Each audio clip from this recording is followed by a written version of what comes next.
Olá, meus amigos, muito boa noite. Bem-vindo a mais um Segunda com Quinoploc. Obrigado mais uma vez por estarem aqui. Segunda chuvosa aqui no Rio de Janeiro. Espero que todos estejam bem. Enfim, hoje o programa vai ser muito interessante.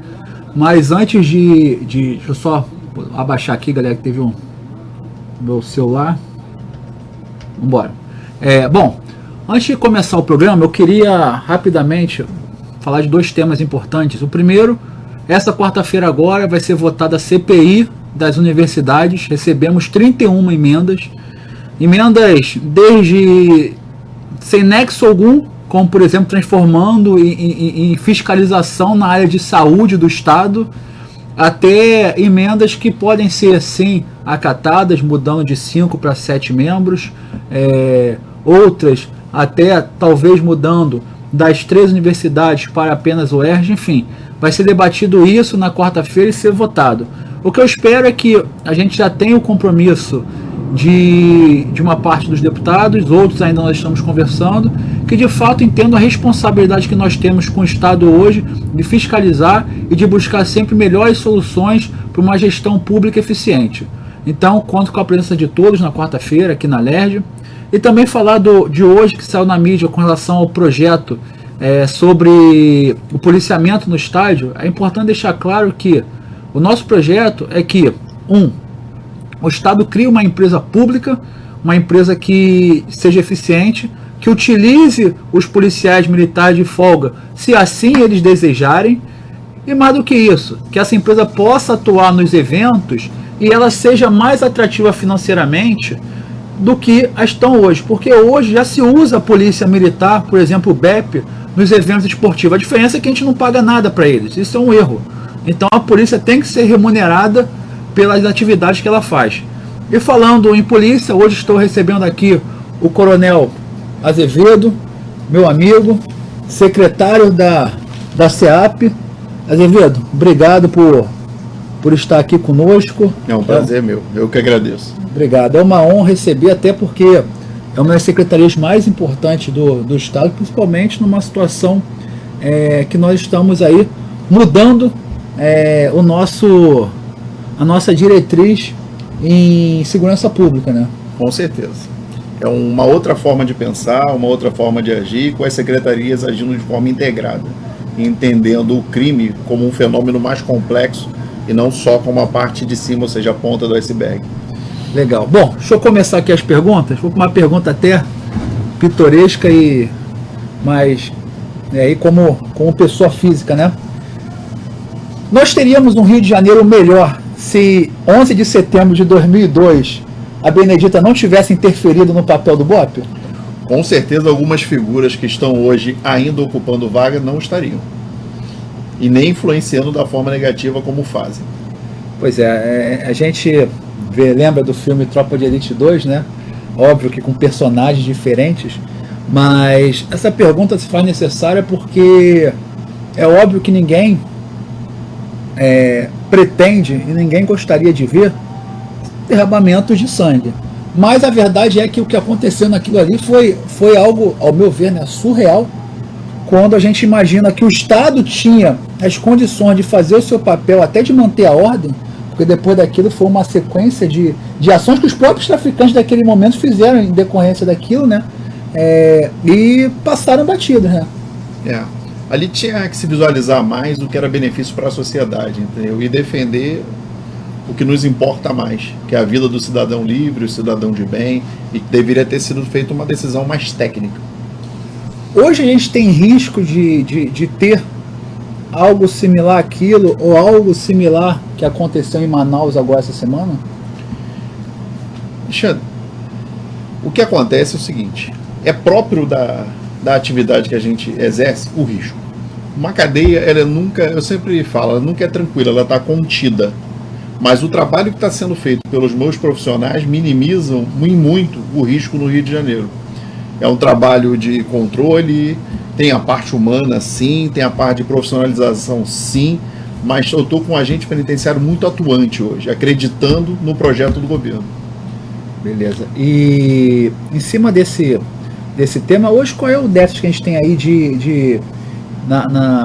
na gestão penitenciária de locais, né? A gente viu que tem um problema com o Degase, o ministro Fachin dando uma determinação para soltar diversos menores, porque tinha um acordo com o Estado há 10 anos atrás, acabamos não cumprindo, e agora a gente está aí na iminência de soltar os menores, menores que são de alta periculosidade, inclusive, vão estar aí nas ruas, assombrando a sociedade, mas porque tinha ali um déficit de vagas. Existe esse déficit de vaga hoje no sistema prisional do Rio? Como é que está o trabalho para recompor essas vagas?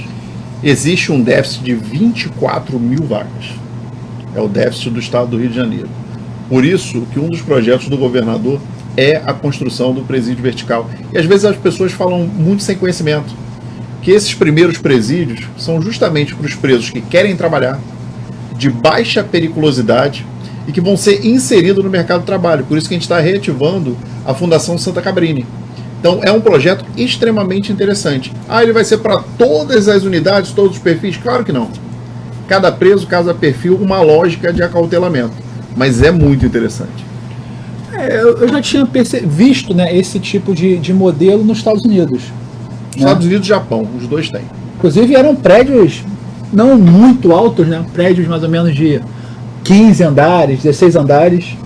E eles ficavam ali, inclusive em alguns filmes já até passaram com um prédio. O que você vê de diferente? Qual tu acha que é o benefício de estar num prédio ao invés de estar num campo térreo? É o que eu falo. Primeiro tem que selecionar o perfil. O perfil preso de baixa periculosidade. Operação de baixa complexidade. Eu consigo fazer uma unidade com 80 milhões para 3.456 vagas de presos que vão estar sendo inseridos paralelamente no mercado de trabalho. Ou eles vão estar em capacitação ou vão estar trabalhando. Se eu for optar para esse perfil de preso, para uma unidade horizontal, é de 400 a 500 vagas. Então eu consigo otimizar muito mais o recurso público, dou dignidade para o interno, crio oficinas e o acautelo com segurança. O pessoal fica fazendo ilações fora da realidade. Mas se colocar fogo, mas se isso o perfil é selecionado. O objetivo é muito bem direcionado. E eu tenho mais ou menos 20 mil presos nesta condição. Em paralelo, está se fazendo um estudo para aí sim, unidades horizontais de segurança média ou alta para os presos com perfil que não é compatível com uma unidade vertical, mas o custo sobe muito. Tá, mas vamos lá. Por que o presídio vertical não pode receber presos de alta periculosidade? Eu até tenho uma sugestão. Você está fazendo o presídio vertical, terminou. Na base dele, você implanta dinamites para implosão. Qualquer coisa, se o presídio cair, tu implode e já resolve o problema todo. A sugestão é boa. Mas por que não seria tecnicamente adequado o de alta periculosidade? É que o nível de vigília, o nível de recurso que eu tenho que usar para um preso de média complexidade alta, ele é muito maior. Eu tenho que estar com uma vigília por ele muito mais aprimorada. O outro não, ele já está inserido no mercado de trabalho. Entendi. A própria movimentação dele dá a segurança que a unidade precisa. O segredo de uma unidade tipo presídio vertical é a movimentação e posto de trabalho. O segredo principal. Da outra não. Eu entro com um aparato tecnológico muito voltado para a segurança. Eu tenho que conter. Por exemplo, provavelmente, ao final dessa fase, eu vou conversar com o governador a possibilidade de nós termos um outro presídio análogo a Bangu 1, que vai se fazer necessário. Porque o controle do crime, ele perpassa pela SEAP, pela Civil, pela PM, igualmente. Cada um acaba estabelecendo numa fase. E é até uma coisa extremamente interessante que a gente está vivendo hoje no Rio de Janeiro. Eu converso com o secretário Figueiredo, converso com o secretário Marco Vinícius, a gente monitora a facção, troca informações, para quê? Para fazer um serviço único em prol da sociedade. Tem dados que só eu tenho, tem dados que só a Civil tem dados que só a PM tem, e o que interessa é que todos os dados converjam para o mesmo objetivo. E é isso que está acontecendo. Só que de acordo com o preço tem que dividir. Por exemplo, um preso perfil Bangu 1, que eu quero pedir no final uma outra unidade, ele tem que ficar sozinho. É cela individual, é muito mais controle.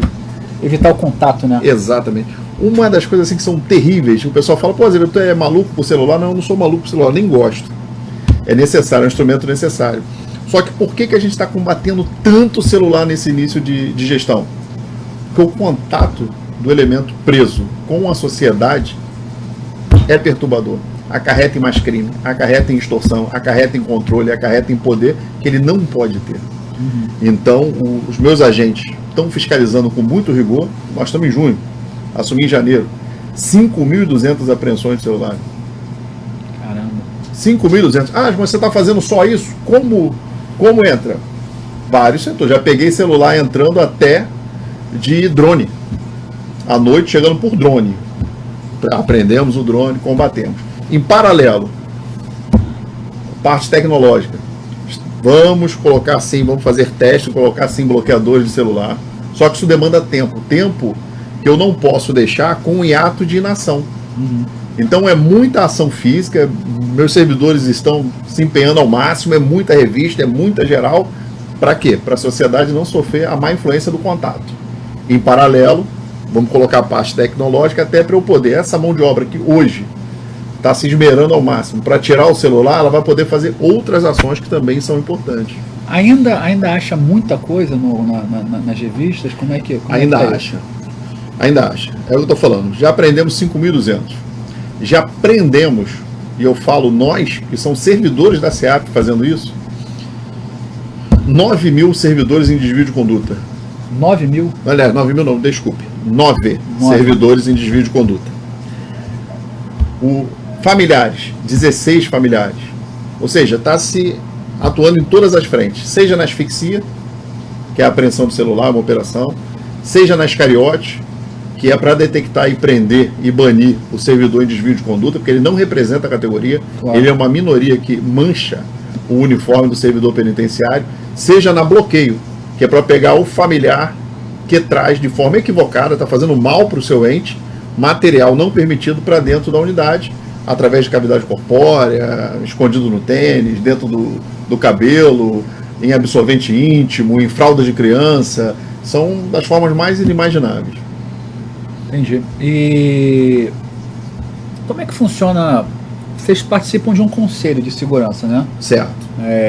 O conselho tem ajudado nessa perspectiva de mudança nos resultados, porque a gente tem ali SEAP, Polícia Civil, Polícia Militar, Alerj com o delegado Carlos Augusto, temos juízes, promotores, procuradores. Como é que você avalia isso?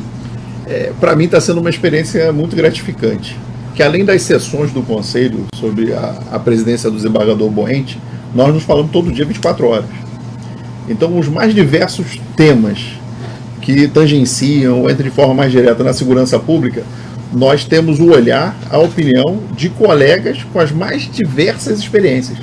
Então é muito confortante para mim, enquanto gestor, enquanto secretário, poder saber o que juízes, desembargadores que têm vivência, que viveram com uma experiência diferente da minha. Eu administro cadeia desde 2002. O que ele acha sobre aquela temática? Ele trazer a baila, ele trocar, ele te aconselhar. É muito melhor para o Estado. O resultado tem sido ótimo nas diversas áreas. E como é que tem sido a experiência da SEAP nesses novos tempos que tem novos inquilinos lá, né? Tem os inquilinos, alguns saíram daqui dessa casa no qual estou. Agora a gente teve a vinda do Cunha, o ex-governador Sérgio Cabral. Como é que é o dia a dia com esse tipo de acautelado? O correto seria dizer acautelado, presidente? Pode ser acautelado, termo correto. O que nós fizemos? Nós colocamos um diretor bastante experiente lá, para garantir todos os direitos, cobrar todos os deveres e não permitir que nada que não aconteça regularmente em outro presídio autorizado pelas normas seja diferente ali. E não temos encontrado problemas. O diretor é muito bom, colocamos ele tem uns 3 meses, ele tem conseguido. E toda vez que surge um fato novo em qualquer unidade, traz para a reunião de segunda-feira, que eu tenho reunião semanal com todos os subsecretários juntos na segunda-feira. seja ali ou em outra unidade. Eu não tenho enfrentado problemas, mas as normas são iguais para todos. E isso também vale para o... Fica na sua jurisdição lá, por exemplo, o Pezão ou não? Fica da Polícia Militar? Não, do BEP. Polícia Militar, né? Polícia Militar. Tá. O Cunha está indo para o Bangu 8, não é isso? Já está lá, está na fase de adaptação, ou seja, ele fica isolado dos demais com um banho de sol, sozinho também isolado. Está na parte de análise pelo pessoal técnico. E depois aí vai ficar junto com... Aí vai se decidir, de acordo com essa análise, em qual ala ele fica. Entendi. Hoje os policiais militares eles ficam no CEAP ou ficam da... E aí eu não vou dizer nem os que ainda estão na corporação, mas aqueles que já foram excluídos, eles ficam num presídio à parte? Tem a gente tem que dividir. Na verdade, alguns ainda estão na corporação por causa força de um recurso, aí ficam ainda no BEP, normalmente por força de recurso, ou quando vem para a SEAP, pós-condenação, que é o caminho natural, fica no Pedrolino Verlin de Oliveira, o PO, que a gente chama, que ele é designado para agente de segurança. Entendi. Uma outra pergunta que me fazem muito é como é que é esse relacionamento nessa gestão com as instituições que se dizem, né? Eu não vou dizer que porque o ser e o achar que são distantes, mas que se dizem de direitos humanos. Como é que eu tenho um livro que eu li que é a biografia não autorizada do Roberto Jefferson. Ele ficou numa cadeia em Niterói. Ele falou que tinha duas situações muito interessantes que ele via lá. Uma para o bem e outra para o mal. A para o bem eram as igrejas. Como a igreja de fato tinha um trabalho social penitenciário muito importante, acalmava os presos, enfim, dava conforto a alguns. E o outro lado era essas ONG, essas coisas de direitos humanos. Tem uma até que a gente nem fala muito, que não pode falar, mas é o PSOL, que fazia um inferno na vida, na cabeça ali dos acautelados, dos presos, e transformava sempre a cadeia em algo muito pior. Como é que é esse relacionamento hoje? A gente tem que dividir, né? Está muito em início de gestão. Primeiro ponto, assistência religiosa. A gente normalmente faz a referência à igreja, mas seja ela de qualquer vertente, é extremamente importante. Extremamente importante mesmo, porque cada igreja tem sua cultura, o preso ele tem que se sentir acolhido, a espiritualidade fala muito alto, várias coisas dão resultado em cadeia, né? É o que eu falo, uma estrada desde 2002. Agora, ninguém pode duvidar a força da fé dentro de uma cadeia. Eu já vi muito preso ser transformado. Se ele mantém essa postura fora, eu não posso dizer, porque a gente acaba não tendo esse tipo de acompanhamento, mas o lidar diário deles é diferenciado. É diferenciado. Eles são mais amáveis, eles são mais atentos ao relacionamento com o outro interno, às dificuldades, à família. Eu tive a oportunidade de encontrar vários em shopping e tudo. Eles são responsáveis, fazem questão de vir te cumprimentar. Eu estava uma vez num determinado shopping, daqui a pouco um preso que ficou um grande período comigo em Água Santa. Eu vi entrar, ele parou longe, ele esperou eu olhar para ele. Aí estava com a minha esposa, falei para ele vir, né? Tive um imenso prazer em abraçá-lo, um cara completamente recuperado, e grande parte foi feito pela igreja. Qualquer ação de direitos humanos, se ela for feita de forma madura, respeitando o direito dele e da sociedade livre, não o infantilizando, não o vitimizando, o responsabilizando sim, porque dentro daquele ato que ele fez é que ele tem que se transformar. O preso não é uma folha em branco, ele tem um conjunto de experiências, e o ato onde ele rompeu com a sociedade é uma experiência extremamente importante para ele decidir seguir dali para uma vida livre ou ele permanecer no equívoco. Então é o que eu falo, uma ação responsável de direitos humanos é muito bem-vinda, é muito boa para o preso. Uma irresponsável não é boa em lugar nenhum, né? Nem para o preso, nem para a população livre.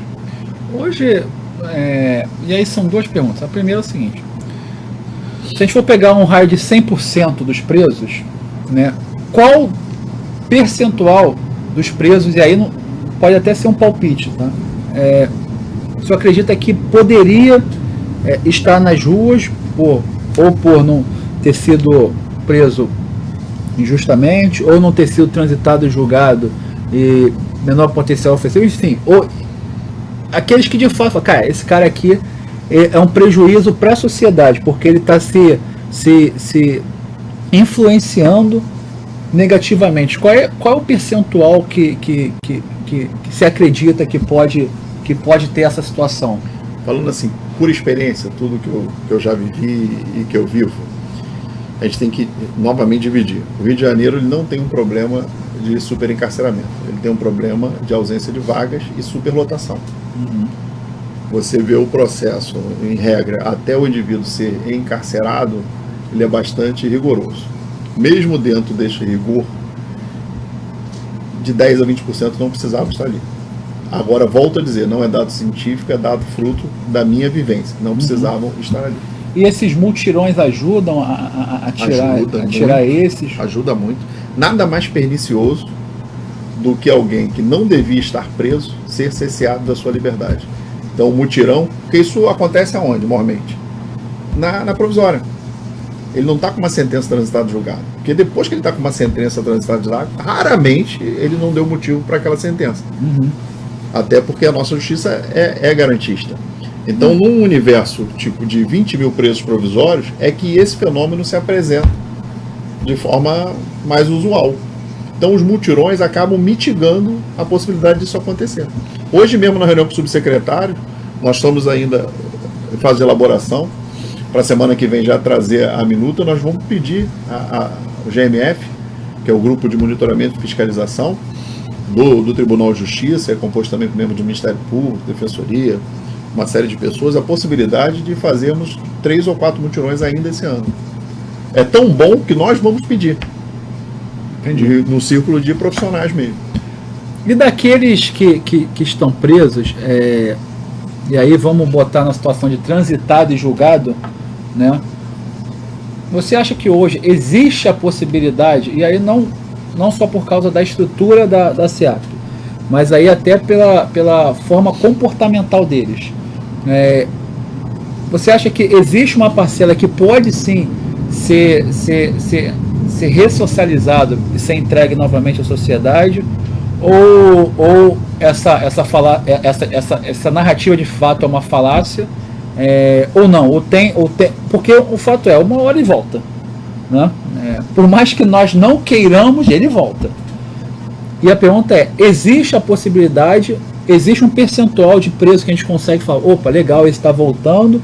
Como é que é a sua visão nesse tema de volta à sociedade? Eu tenho certeza que essa volta pode ser para o mundo livre. Tenho certeza. Você observa as experiências, o dia a dia, a lida diária ali. O vagabundo mesmo, profissional, o marginal profissional, ele é a minoria. Ele é a minoria. É só você olhar, toda vez que tem uma crise econômica, já reparou que o número de prisões sobe? Então você tem uma população flutuante que está sendo presa, que estava trabalhando. Já é uma curva um pouco diferenciada, porque se fosse algo que ele faria de qualquer forma, a crise não afetaria. Não afetaria. Hoje você consegue observar, pro lado do bem e pro lado do mal, você consegue observar pessoas com tornozeleira eletrônica vendendo produtos dentro num engarrafamento. Você também vê pessoas, é o que eu falo, são as escolhas. Esse está de tornozeleira eletrônica, passou pelo último cadeado, está vendendo um biscoito, ou um refrigerante, ou algo do gênero. Ele fez uma opção. E você vê também, no mesmo momento, alguém com tornozeleira eletrônica, dentro de uma comunidade, de volta ao delito. Pessoas que passaram pelo mesmo local, no final, estão na mesma situação jurídica, cumprindo a medida, com opções completamente diferentes. O ser humano é complexo demais. Deixa eu fazer uma pergunta em cima. Isso é interessante, porque, primeiro, se de fato aquele que está em regime aberto, enfim, está teve ali uma provisão de liberdade com tornozeleira, ou seja, ele está sendo monitorado, se ele pode estar nas ruas, ali mesmo que vendendo bala, qualquer coisa, esse é o primeiro ponto. E o segundo, que aí eu estou indo até, aqui a gente está fazendo devaneios e tentando entender, né? Vamos lá, o cara está nessa situação de tornozeleira, está trabalhando ali, vendendo bala, mas até que ponto isso não cria uma reação negativa da sociedade até para comprar a bala daquele cara, vendo aquele cara com tornozeleira, né? Como é que tu vê isso? Eu passei por essa situação com meus filhos dentro do carro. Eles acharam estranho, porque chama atenção, a tornozeleira tem uma dimensão razoável, não é algo tão discreto assim. Se você estiver de bermuda, no clima do Rio de Janeiro, várias vezes você não está. E eu tive que explicar. Olha só, ele passou por um momento da vida dele, foi condenado, está cumprindo, e se ele está ali, é porque ele está com um compromisso com a vida livre, porque senão ele não estava vendendo biscoito, não estava vendendo refrigerante. Então é uma pessoa que a gente tem que acolher, tem que dignificar a escolha dele. Porque se eu não reforçar a escolha dele, a chance dele ir por tráfico fica muito melhor. O que eu quero que ele faça? Que ele vá para o tráfico, ou que ele acabe a última etapa dele com a sociedade, que é a parte da tornozeleira, tire e continue uma vida livre. A opção é óbvia.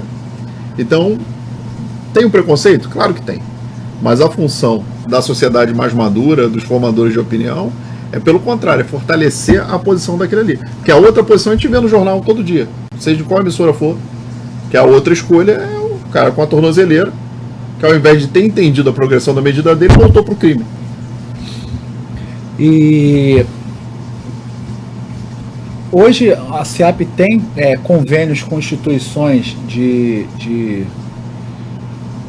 trabalho, né, de empregabilidade, para fazer a inserção daqueles que de fato querem, porque realmente eu acho que o cara que é preso e depois volta pro crime, ele não deveria nem ser preso de novo. Ele deveria, tá enterrado em pé, não sei, porque assim, vamos lá, tu passa por uma situação como essa, né?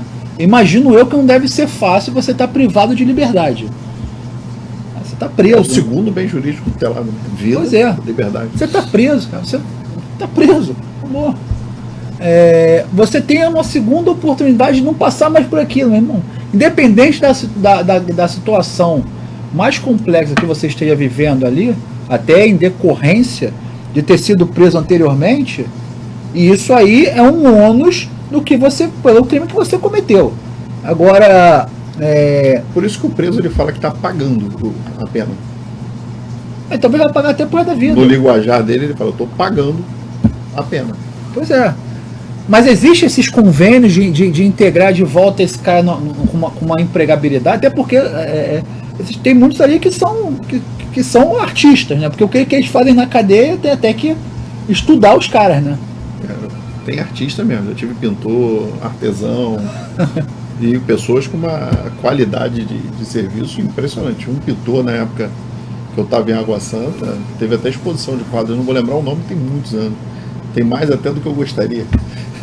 Já passou por 2003, 2004. Impressionam os quadros lindos, maravilhosos. Mas, voltando, tem uma fundação chamada Fundação Santa Cabrina. Ela foi criada por Augusto Thompson, uma das pessoas mais inteligentes nessa área de penitenciarismo. É renomado mesmo. O que nós estamos fazendo com a fundação? A gente está fazendo um processo de reestruturação da fundação propriamente dita e do centro profissionalizante. Já ampliamos de 700 postos de trabalho para mais de 1.000, ultrapassamos. A ideia é chegar aos 3.000 postos, porque essa área não estava sendo explorada. Isso é um equívoco muito grande. Você não dá saída, tu não dá caminho de saída. E precisa. Daqui a uns 20 dias, estava com o presidente da fundação hoje, na reunião do subsecretário, o centro deve estar pronto. Aí nós vamos buscar convênios para capacitar aquela mão de obra. E por incrível que pareça, estava falando da situação do DEGAS, 30% do efetivo do DEGAS é jovem adulto, é maior de idade. Ou seja, de 3.000, 1.000 são maiores de idade. E na população carcerária, grande percentual é de jovem adulto. É uma faixa que inclusive pode entrar no jovem aprendiz. Nossa população jovem, ela infelizmente tem uma grande parcela na taxa de ocupação de unidades prisionais. Entendi. Bom, vamos lá. Eu vou ler agora aqui algumas perguntas. Deixa eu começar aqui.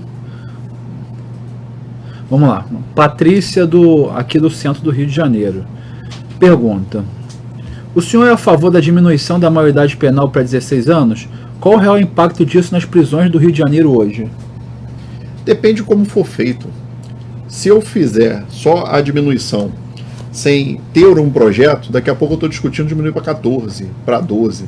Nós só chegamos nesse ponto porque nós não fomos, enquanto sociedade, competentes para responsabilizar esse adolescente. Nós começamos a achar normal não almoçar todo mundo junto. A gente começou a não fiscalizar. Teve uma pesquisa que eu mandei até fazer no Degas, está sendo divulgado. Sabe qual é o principal ponto que leva um adolescente a cometer um delito? E ali se iniciar algo danoso para a gente? A falta de fiscalização adequada. É o pai não reforçar a figura do professor, é ele não ir à igreja, ele não respeitar o mais velho, estrutura familiar, que a gente tinha de uma forma muito, muito presente. Então, num primeiro momento, vai ter benefício? Vai. Mas se não for feito todo um trabalho de casa, nós vamos experimentar uma outra necessidade de criar um novo lapso temporal. Mas falta também ter uma legislação mais rigorosa com relação aos pais também, né? Exato. Porque a gente não pune os pais. Eu acho que isso é o que mais precisa. Eu estava na casa de um grande amigo meu, a família dele mora nos Estados Unidos. Ela mudou daqui para os Estados Unidos. E acabou que eu escutei um relato, estava batendo papo. Ela falou que foi para os Estados Unidos, colocou o filho numa escola lá, segundo ela, maravilhosa, muito bom o ensino público lá, o relato dela de excelência, e foi chamada na escola. Por que ela foi chamada na escola? Porque o filho matou uma aula. Da segunda vez, ela foi chamada pelo juiz local. E foi avisada que se acontecesse a terceira, ela ia ser penalizada. Teoricamente, uma coisa até meio para nós, né, meio banal, né? E meio utópico ao mesmo tempo. Eu não imagino um sistema tão bem orquestrado hoje. Eu acho que é o futuro. Uhum. Que o gazetar uma aula, eu chame o pai a responsabilidade através do nosso aparato judicial. Até porque a gente está com tanta demanda reprimida que acaba não conseguindo fazer algo que é tão importante. Mas talvez os conselhos tutelares deveriam funcionar com esse viés e assim, não acho que o conselho hoje não funcione por falta de vontade dos conselheiros. Acho que realmente o poder público ele desaparelhou os conselhos tutelares e hoje a gente vê aí situações precárias dos conselhos tutelares. Concordo. A gente tem que agigantar a atuação do conselho. Ele tem que buscar essa fiscalização ativa, tem que buscar o PAI-Sim, tem que ajudar os profissionais do CREAS, tem que cobrar as políticas públicas. Eu acho que é uma oportunidade de crescimento ainda não explorada, o Conselho Tutelar. Não explorado em sua magnitude. Né? Bom, vamos lá. Boa noite, deputado. Meu nome é Bruno Souza e gostaria de perguntar ao secretário o que a SEAP pode fazer para resolver o problema de defasagem de ISAPs, acho que é isso, né? ISAPs durante o período de recuperação fiscal do Rio, já que não há possibilidade de previsão de abertura de concurso. ISAP deve ser os inspetores, né? Inspetores de Segurança e Administração Penitenciária. É isso. Bruno Souza. O que nós temos feito hoje é otimizar a utilização dos nossos profissionais, já começar a se discutir, montar processo para cobrir a vacância e fazer projeto para quando a recuperação fiscal passar, porque a gente tem certeza que é transitório, a gente tem visto os números, tem acompanhado o governo e é aquela história. Uma vez eu estava numa palestra, e eu nunca mais vou esquecer isso, eu tinha 18, 19 anos, um grande comandante meu, à época, leu uma frase, ele falou: eu vou falar com vocês, mas eu quero ler uma frase. Vou explicar para vocês o que é sorte. Abre um livro. Sorte é você estar preparado quando a oportunidade surge, senão você vai ser um eterno azarado. Então eu tenho a convicção que o regime de recuperação fiscal é uma fase que nós vamos avançar para uma situação muito melhor. Então minha equipe hoje já está preparando para quando chegar esse momento ter sorte. Já está pronto, já está com edital, já está com impacto, já está com tudo para a gente poder evoluir. Hoje a gente tem essa lei, né, que é do deputado Rodrigo Amorim, que impede concursos no regime de recuperação fiscal, mas a gente tem ali os excedentes de alguns concursos, né? Eu venho sendo procurado por diversas turmas aí. O último foi 2016, não é isso? 2012. 2012. São quantos excedentes de 2012? Se eu tenho essa... Não tem esse número aqui. Tem até, inclusive, aqui o Carlos Silveira me diz, sou excedente do último concurso de 2012, sabemos que o nosso concurso está válido dentro da recuperação fiscal. Vários concursos já foram chamados e o nosso dificilmente é citado. Gostaria de saber qual a dificuldade no chamar, se já tem previsão. Temos um grande ideia. Bom, isso aqui a gente não é chamado hoje porque não pode criar uma nova dívida porque o regime de recuperação fiscal impede. O que aconteceu com a Polícia Militar e a Polícia Civil foi dinheiro vindo da Assembleia Legislativa para cobrir isso. Agora, assim que a gente tiver esse recurso, a gente tem a previsão de chamar os excedentes desses concursos ou não tem esse intuito? O intuito é chamar, caso venha a sair, abrir concurso? Como é que o intuito inicial, até por questão de justiça, é ver a possibilidade financeira do Estado, e dentro dessa possibilidade financeira, que uma das regras do governo, e é uma regra que tem que ser mantida, é contratar com responsabilidade. Então o número responsável que não afeta o Estado de forma negativa é X, é chamar dos concursos remanescentes. Tá. O Márcio Indy diz o seguinte: como obter informações sobre o quantitativo de presos por instituição, por sexo, por idade, por cor da pele e outras informações pertinentes ao sistema prisional? Ou seja, ele quer dados dos presos que estão ali, para fazer provavelmente material ali analítico, né? Provavelmente pesquisa. Aí é só se dirigir à escola na Senador Dantas, procurar a direção da EGP, né, a Escola de Gestão Penitenciária, e protocolar o pedido com a pesquisa, que ele também vai ser informado das regras, da devolutiva necessária para os servidores e como tem que se dar a publicação. Entendi, mas esses dados existem, deve existir provavelmente a estatística de tudo isso, tá? E a última pergunta, bom, também sobre... Caramba, tem gente do concurso de 2006, ou seja, já passou também bastante tempo, né? Mais de 10 anos tem. Mas estão na mesma condição do de 2012.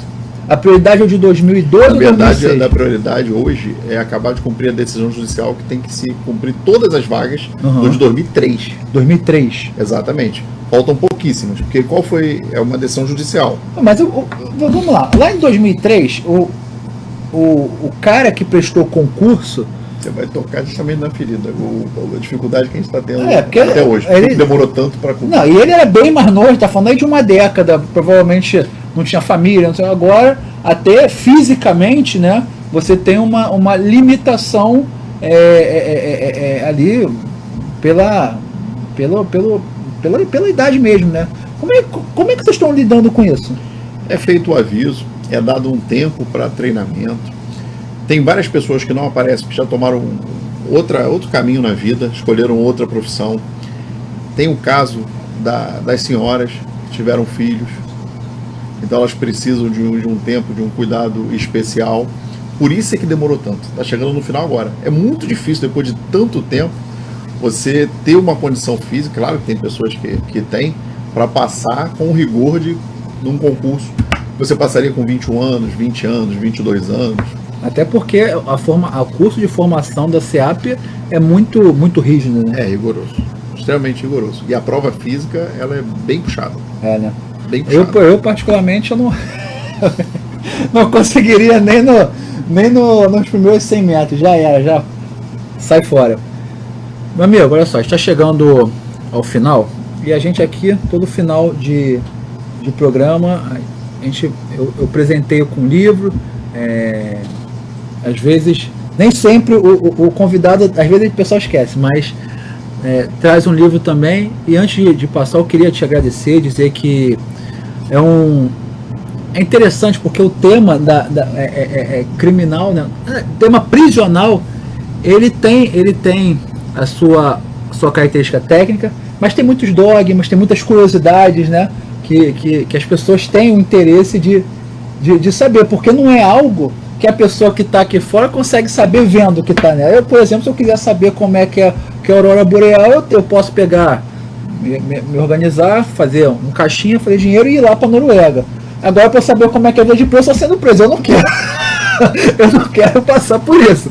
Então é melhor perguntar a alguém que trabalha nisso. Mas foi muito legal. Eu vou lhe presentear com um livro, que é um livro muito antigo, né? É um livro que sempre é usado como referência no mundo político, né? No mundo também, no conceito de sociologia.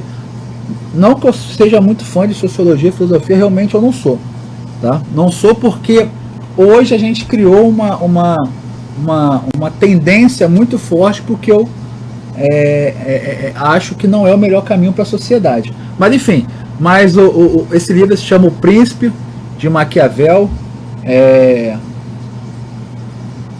Um italiano que mudou o conceito de pensar da política, né? A gente sabe que a política ela tinha o viés ali normativo e não de experiência de poder, e o Maquiavel ele bota muito claro de poder. Então, e o poder, nem sempre o poder é por mal, não. O poder pode ser por bem, até para você gerir regras, né?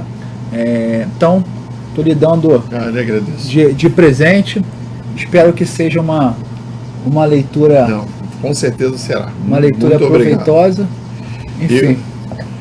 Eu vou aproveitar para indicar a leitura de um livro e lhe dar outro de presente. Então vamos lá. Todo mundo que quiser pesquisar e entender a evolução das facções criminosas do Estado do Rio de Janeiro, tem um livro que é do Carlos Amorim, CVPCC, A Irmandade do Crime. É um dos livros mais interessantes sobre facção criminosa no Rio de Janeiro, que eu já tive a oportunidade de acessar. E foi até um acesso muito interessante, porque nós líamos o livro e conversávamos com pessoas que apareceram no livro. É mesmo? Exatamente, que estavam trabalhando ainda no sistema penitenciário. Então nós perguntávamos se foi daquele jeito mesmo. Ele falava, não, esse cara é sério, foi assim mesmo. Foi uma experiência bem interessante. Agora, passar em suas mãos, esse aqui é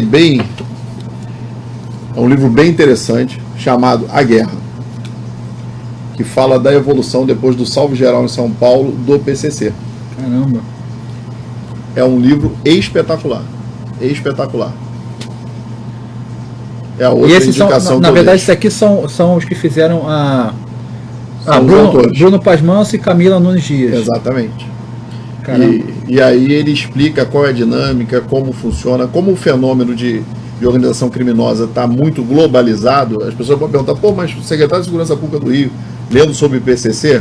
Esses caras revolucionaram o crime, né? Hoje eles estão ramificados em tudo que é área, né? Eles têm uma forma... Toda facção criminosa ela tem uma lógica e uma ética própria, que eu posso não concordar, posso repudiar, mas eu tenho que entender para combater o fenômeno. E eles têm uma ética própria. Eles iniciaram quase que com uma proteção do Comando Vermelho no Rio de Janeiro, passaram por um processo de rompimento, depois passaram por um processo de romper as barreiras do Brasil. Eles têm uma forma de agir, têm as sintonias, eles têm até quem cuide da parte correcional deles. E eles têm uma forma de aliciamento por batismo diferente de outras facções criminosas. E hoje rivalizam com o Comando Vermelho. Então você vê fenômenos como aquele de Manaus, que a família do Norte, que já teve e é assim que se chama, um acordo de cooperação técnica com o Comando Vermelho, que não queria ser batizada pelo PCC, hoje tem um processo de rompimento de duas lideranças internas que promoveu uma chacina dentro de uma unidade. Já é a segunda no Compaz. A primeira foi com 56 e essa mortandade agora, somando tudo, chegou a 55. Então é algo a se ler, porque está muito mais globalizado e as ações são muito mais complexas e amplas do que o era há anos atrás, quando nós tínhamos ainda as falanges, se dividiam por território no Rio de Janeiro, você só tinha o fenômeno da facção criminosa aqui no Rio. Então mudou muito, é uma leitura muito boa mesmo. Azevedo, obrigado, meu amigo. Mais uma vez, obrigado aí por ter vindo. Espero que tenha gostado aqui da nossa conversa. Dizer que não só o programa, mas eu estarei sempre à sua disposição. Uma pessoa que eu gosto muito, que eu aprendi a admirar pela tranquilidade, pela forma de lidar com uma situação tão delicada, e poucos teriam essa habilidade. Então, parabéns. Obrigado aí por ter vindo. Quiser falar Daí um abraço final para a galera, fica à vontade. Para mim é um prazer estar aqui, foi muito gratificante receber o convite para trabalhar com os servidores penitenciários. Nós temos sim que organizar a parte do cumprimento de pena e reinserção social, porque o indivíduo preso, ele só tem uma certeza, ele volta para a sociedade. E o que todo mundo deseja, e a gente tem que trabalhar para isso, é que ele volte uma pessoa melhor, com um projeto de vida solidificado, que o afaste das facções criminosas. Isso é bom para mim, para você, para o mundo inteiro. E muito obrigado pela oportunidade, para a gente poder falar e lidar com esse fenômeno que atinge minha família, a sua. Verdade. E a de todos. Verdade. Obrigado, meu amigo. Pessoal, obrigado por terem estado até agora conosco. É sempre um prazer estar aqui conversando, estar debatendo as soluções e os problemas do Rio de Janeiro. E ao longo da semana a gente vai conversando, vai falando sobre a CPI das universidades quarta-feira, que é o tema que está em voga, e dizendo também o próximo convidado. O meu forte abraço, fiquem com Deus e até a segunda que vem. Tchau.